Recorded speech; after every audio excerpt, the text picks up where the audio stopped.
sportive që pritën të provojnë shumë shpejt nga Bashkia e Sarandës.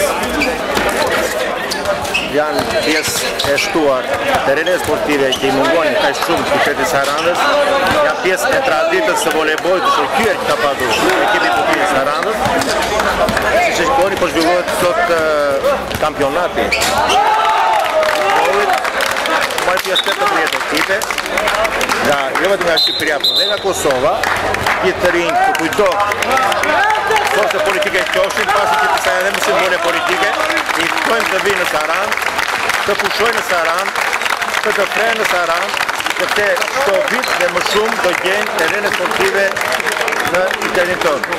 Dhe as terrene sportive qytetit Sarandës të vit janë shtuar edhe parket e lotëve për fëmijë, sipërfaqet e gjerbra, plazhet publike, Sarandë mund të vijë të pushohet Sarandë me një kosto shumë të ulët, por edhe të ketë aktivitete të tilla që mbushin komplet jetën e pushues të qytetit. Tek këto pikërisht tek kitën e lorave me dorë është hyrja e Sarandës, ku vjen nga deti. Nëse ku vjen nga toka, hyrja e Sarandës është nga fshati 6, ku vjen nga deti, hyrja e Sarandës është pikërisht këto.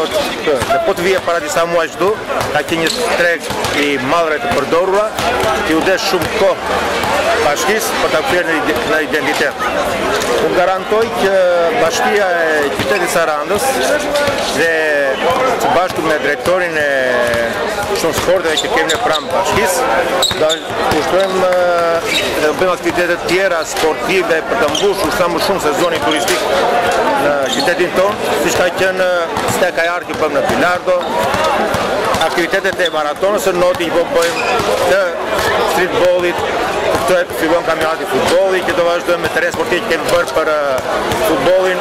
Ne kemi investime në sport edhe te paletrat e dy shkollat të mesme, edhe te pishina e notit. Pse jo të mos i kthejmë Sarandës traditën e munguar në not, në lojra me dorë dhe në shumë sporte që Saranda ka qenë në elitë, siç është aktualisht sot me ekipin e Shahut. Jemi ekip kampion i Shqipërisë.